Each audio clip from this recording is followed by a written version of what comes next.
Hello ladies and gentlemen, I am PANCZASU and welcome back to my Necrophages tutorial slash playthrough.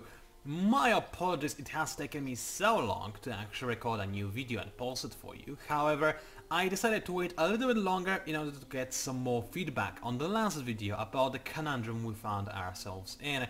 And oh boy, I can tell you for a fact, you guys are not very united in this case, are you? The opinions are very much divided in fact, and it seems like we have not reached a conclusion as of yet.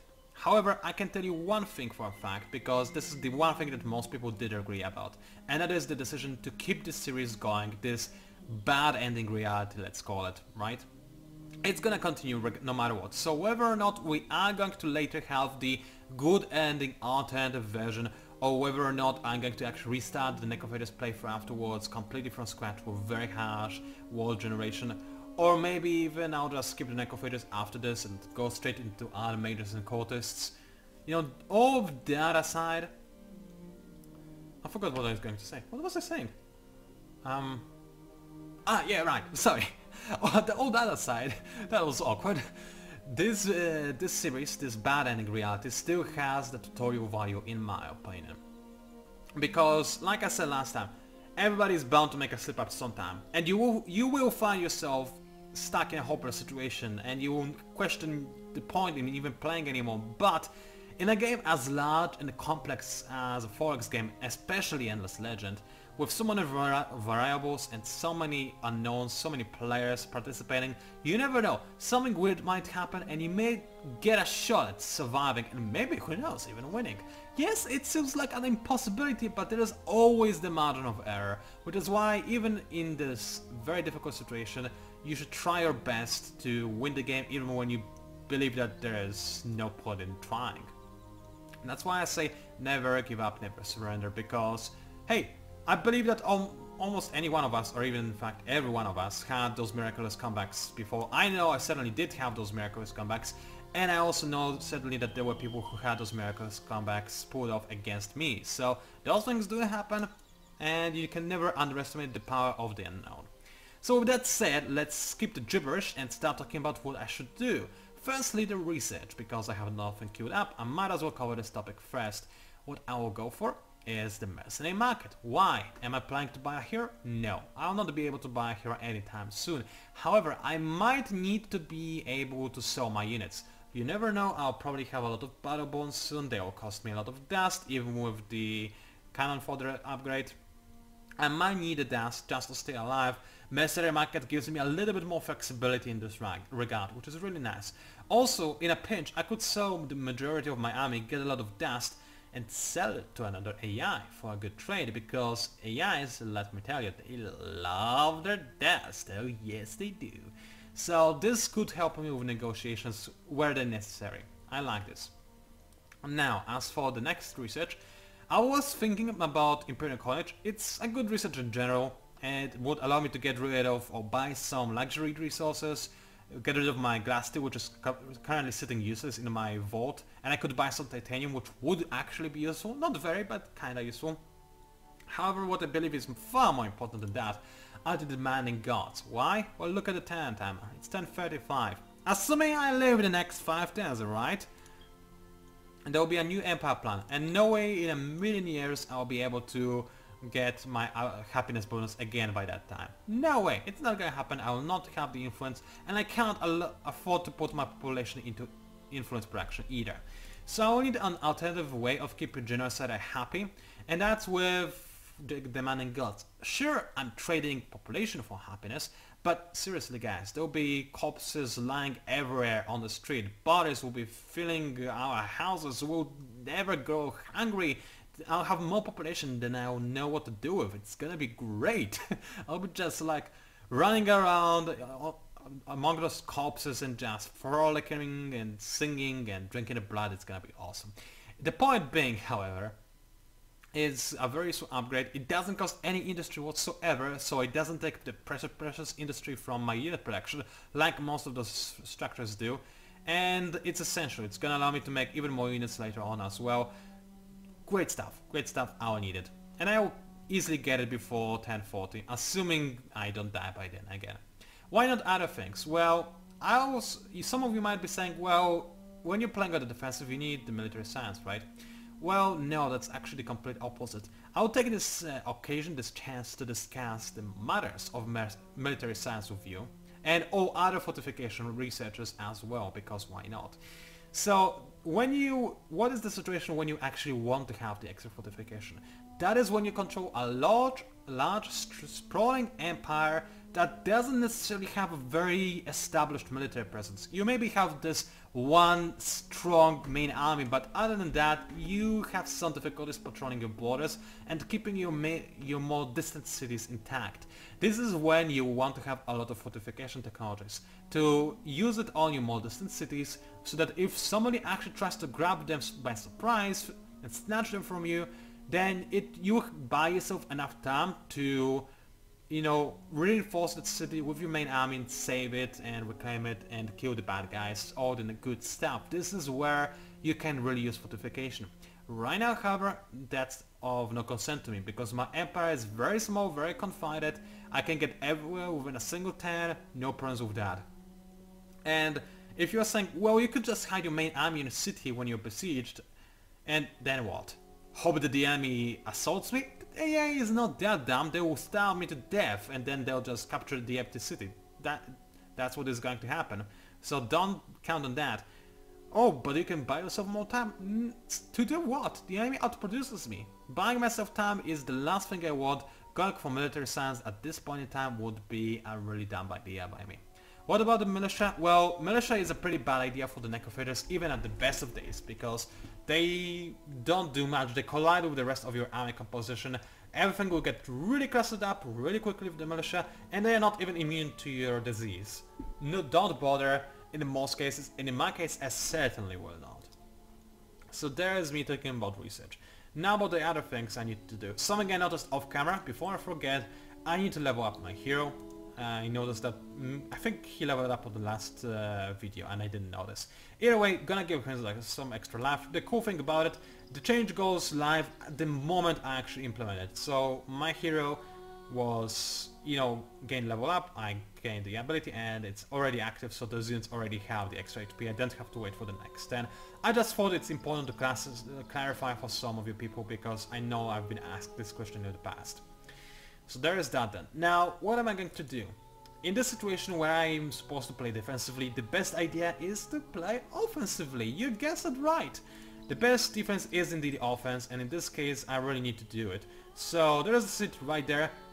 Let's siege it, because why not? I have the opportunity, I have a unit that is capable of doing so, so I'm just gonna do it. Attack the enemy city. Wild Walk is moving in response, but I can just retreat, nice and easy. Still got my unit. It actually regains its movement speed, amusingly enough. But the point being, the city is now besieged, the enemy economy is suffering, and I'm blockading the enemy units, buying myself some more time before they come charging in. I have no idea why the enemy isn't using the 7 units stationed in the city, even if they are more like 5, because the 2 are militia. Still, you get the idea. No matter though, I will take what I can get. Now, the real important stuff is this guy right over here. He's sitting right here, right in the open, right, ready for the taking. He's got a weak army, far away from the rest of the armies. I can take him, no problems, no questions asked. So let's just go ahead and do it. And drink a bit of water. Alright then. Well, this actually looks surprisingly promising. No, surprisingly is not the right word. I do have a much better and stronger army composition than the enemy. I have a hero and I have proliferators. The thing is though, I know that on the last video I told you many times, if you have proliferators, don't go for auto battle, because those guys, a human player will always manage with proliferators better to get more battle bonus out of a single battle. That's always the case, make no mistake. However, what you need to take into consideration, the last 2 videos were all talk. This video looks like it's also gonna be all talk. I don't have the time to spare on battles. And since I have such a crushing advantage, I'll just go for auto battle. The enemy has to die, there's no way they're gonna survive. Necrophages can one-shot the Cav Rangers. I mean, look at those guys. I've got 91 attack, 68 damage against the enemy who's got 136 life and 40 defense, and that's the leveled up guy. The others are not necessarily on level 4. So point being, Necrodons can quite reliably, in fact, one-shot kill the Decay Rangers. And that's what I'm kind of banking on. And the thing is, though, even though you might say that the Decay Rangers counter the Necrodons, yes they do, but only because they're more cost efficient, which again is the definition of counter, I suppose. However, the gap is not as big as you might think. Yes, the Decay Rangers are the response to Necrodons, but Necrodons, even then, they can't stand their own because of how good they are at killing the Decay Rangers once they get close to them, even though they're glass cannons. So, the Decay Rangers, rather than being a hard counter to the Necrodons, they're more like a soft counter. They still counter them, don't get me wrong, but they are not like a massive no. It's not like I should stop making Necrodons just because the enemy is making the Decay Rangers. I should still make a mixed composition like I am right now. With that said, let's go for the auto battle, see how it goes. Huh. That's interesting. So the enemy died as expected, that's good. 2 stockpiles, that's amazing. I hope I'll remember to use these. How about my losses and gains? I lost 2 Necrodons, one was on level 4 and, oh come on, it says minus 26 life, meaning that it was only 1 shot away from staying alive. So if I were controlling this battle, I probably could have saved it in this case, maybe, maybe not. It does seem this way though. The other 2, well, I would expect to lose at least some units, so that's acceptable I suppose. And I gained 4 Battleborn. Now, you might be saying, well, if you were playing this yourself, we could have gotten a 6, right? Well, not necessarily, honestly, because the thing is, the Decay Rangers have 4 range, Proliferators have 3 range, and again, Necrodons are quite likely to one-hit kill the Decay Rangers. The problem being that if you accidentally one-hit kill the Decay Ranger before you parasite him, you're not gonna get a Battleborn this way. So I cannot honestly say I could reliably get 6 Battleborns from this battle. 4 seems like a very, very fair trade. And the more I look at it, the more I'm satisfied with this battle result. I like it. Let's stick with it. I mean, it's not like I could do anything now, but still, point being, I like it. I really could drink some more water right now as well, but I'm all out, I'm afraid. Anyway, now we're done. Now that this is done, let's go ahead and start moving some more of my units. So I've got those battle balls in here. I might as well use them, of course. So let's create a new army with this guy. And where is he gonna go? He's gonna blockade this guy. Why? Because Komaru is exposed and I do want to protect this city from the enemy intrusion. I don't want this to be besieged. This will slow down my economy. And, you know, this guy's a throwaway guy anyway. So there's that then. Now the next guys... Let's see, I do want to besiege Yamzoi. I want to make sure the genocide is safe, which will involve sending somebody to Jamoj. So let's see here. How do I proceed? First things first, I will retreat with this guy.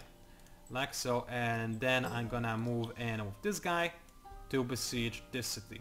Nice and easy. Discover the ruins, give me something nice. That's...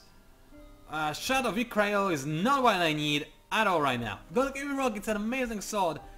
But first of all, I will not be able to fulfill this objective. Secondly, how on earth am I gonna get Palladian? Any answers to this? No? Thought so. Anyway, another battle declared, obviously. I'm gonna retreat now and I'll continue the siege of the enemy capital, destroying enemy economy even more so. Of course, AI is down, so it's not gonna notice that, oh hey, I'm dying with this player because he's besieging me so mercilessly. We're gonna both die if we continue.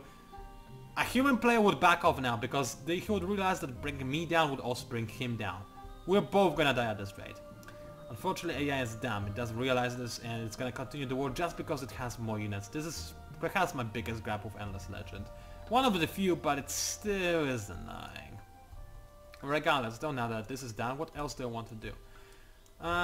Capital's besieged. This guy will stay there for some time. This guy will not, however. I need to send a Battleborn, at least 1, maybe 2, to reinforce.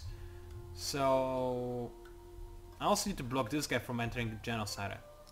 So let's see here. He's got 4 movements, so he can move 1 tile, 2 tile, 3 tiles, 4 tiles, and he will not reach Genocide yet, and I'll be able to intercept him with my main army if necessary. So he can do whatever he wants for all I care. What I really need to do is try to reinforce the siege before the siege falls down, is to keep those units inside the siege. That's actually really important. What else do I have? 2 more Battleborns to spell. I could use some more, but oh well. This Battleborn. I think I'm gonna send it again to Komaru. Why? Just to make sure that those guys don't do anything fishy.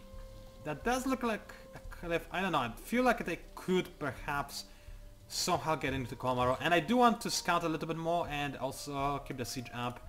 I feel like I will need the battle ball in there. And over the last one, well, I'm kind of running thin now, but I think there are two areas that I have interest in. The first one is this area. Why? Because it's unexplored. I need to scout this to make sure that Genocider is safe. And I'm also tempted to besiege this city as well. That's probably really important. On the other hand, I can reinforce Jamot even more than I currently am. Or I could apply some pressure to Urus to make the city even more annoying to maintain for the enemy. But this in particular seems like a pointless thing. I need to have the scouting information, I believe. Scouting is very important. In multiplayer, you would have to do this, because seriously, keeping an eye on your enemies is such an important thing. So let's move in slowly, one step at a time. Make sure I do not discover something unexpected. Looks like nobody's here yet. Let's move a little bit more.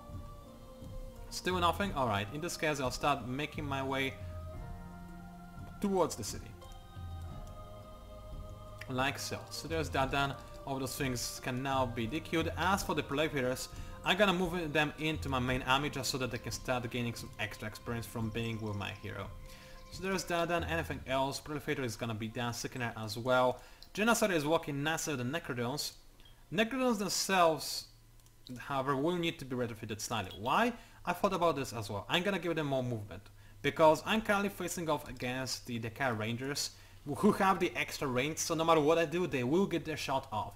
So I need to, above all else, be capable of attacking them in a single turn as quickly as possible, and the extra movement will allow me to do just that. I'll leave those two drone Necrodons queued up as they are, because they're cheaper this way, and I need something on the over here as quickly as possible, but the rest will be better. So there's that done. Anything else, anything else, anything else. I hope I didn't forget about anything, but it does look that I'm now done. I can finish my turn. That only took the entire video! Yeah, well, like I said, this is what happens when things go not according to plan, so you need to discuss your plans. As weird as it may sound. Enemy declaring a ton of battles on me. Again, nothing out of the ordinary. Even more battles because I needed them. There's no way those guys can make it to Genocider, so I deal with it later. Those guys, and those guys, and those guys. Plenty of guys everywhere. Generally it's the guys' territory. First things first though, I do want to besiege, so let's go ahead and do it nice and easy. Enemy does have an army over here, so I'm glad that they have a lot of armies. Have you seen that? They're now out of my vision, but on those cliffs there are a lot of armies. So I'm really happy I do have an eye over here. And now I'm also forcing the enemy to actually respond to this threat, and apparently they're not gonna use the unit inside the city for some reason. So maybe I'm buying Genocide a bit more time. At the very least I've got an eye on those armies, which is important. And again, ruining the enemy economy, pretty important when it comes to negotiations. Again, AI is done, so it still will not negotiate with me, but you know, if that was a human player that would certainly factor. Okay then, which side do I want to resolve first, and are there any Draken coming? I do not see any Draken as of yet, so that's good. I don't need to worry with those guys now. About those guys, I mean. So, I'll start with this first. Retreat, lose the guy. I could have attacked, actually. No, I told you to move. I told you to effing move. Well, now you can, apparently. Siege. There we go, actually. So those guys walked out casually and then walked back in because they were like, oh. They were like, oh, hey, those guys want to besiege us. Okay, we will let you. We're friends here. That was awkward and weird. Okay, I'm now losing 1 billion dance still per turn.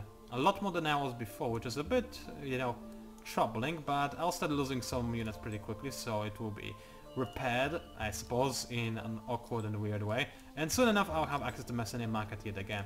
So let's scout a little bit more, now that I might as well. There are more Draken area. Come on, Draken, you could have declared war on the Broken Lords, not on me. I mean, sure, you don't share a lot of territory. You actually share more territory with them than you share with me. Come on, kill them instead, you bastards! Or whatever. They are AIs, they always plot. Anyway, you are going to retreat, nice and easy. And now, where are you going? How did you just do that? Did you see how far? They've got full movement. How did they move that far? Seriously, what do they... Wait a second. Wait, no. Wait. Hold on. 1, 2, 3... Okay, yeah, this is a road. This is a road. But it's uncompleted. It costs more movement. No, no, no. Yes, it is uncompleted road. It does. It still costs 2 movement. Right? No, I mean 1 movement instead of a half of a movement, like a proper road. Wait a second. Yeah, proper road, half movement. I'm not being crazy right now. This is not a proper road. How did they do that though? I mean, it clearly does count as a road right now. I mean, even then, it's half 1, 1.5. There in my thingy now. That's 2, 3.5. Yeah, this clear counts as a road, and they were able to slip in the coma road somehow. And that's why I moved this unit in to stop this from happening. So I'm glad I did that. Yeah. Can I defeat those guys? I don't know. Should I make it a climax for the next video? In all honesty, considering how late it is, I might. I'm gonna give me some more time to think about the situation and what to do and how to respond. Yeah, I like this idea better. I'm gonna make the next video cast pretty soon and publish it pretty soon after this. More views this way, right? No, seriously though. I wanna think about it and I can't concentrate when I need to talk about things as well. And, you know, let's take it nice and easy. It's not like I'm running away from anything. So, I'm just gonna save the game here, I think. And I'll think about it. The good news is that the genocide is done with its thing, so I can now produce a single Necrodron each turn. So I'm now starting to pick up a bit more momentum. I'm still miles behind the enemy, don't get me wrong, but, you know, I don't want to say I'm coming back. I'm just saying that it's horrible, but not as horrible as you might think. Also, if I fight this battle correctly, I will lose some units, so I'll not be too in a very horrible deficit, but at the same time the enemy will also lose some units, and maybe it will be more susceptible to actually signing a truce. I don't know, it's unlucky still. And I'm not sure if I can find this. I mean, in honesty, you've got 2 proliferators, a Necrodon, 2 foragers, there is a second... no, that's a full-blown forager in here, which is nice I suppose. Oh boy. I forgot to use the stockpile, didn't I? I did say... hang on now. Let's use it right now and end the video on that note, because I need to slice my throat right now, because seriously, my memory is... it is what is costing me the game, let's be frank here. Method planning, yeah, it's okay. My memory, no, it's not. Ladies and gentlemen, it was PANCZASU, the always forgetful PANCZASU, also known as the mighty Meg spammer. Unless he forgets to spam the Megs, in which case he's dead. Thank you very much for watching, and I'll see you online.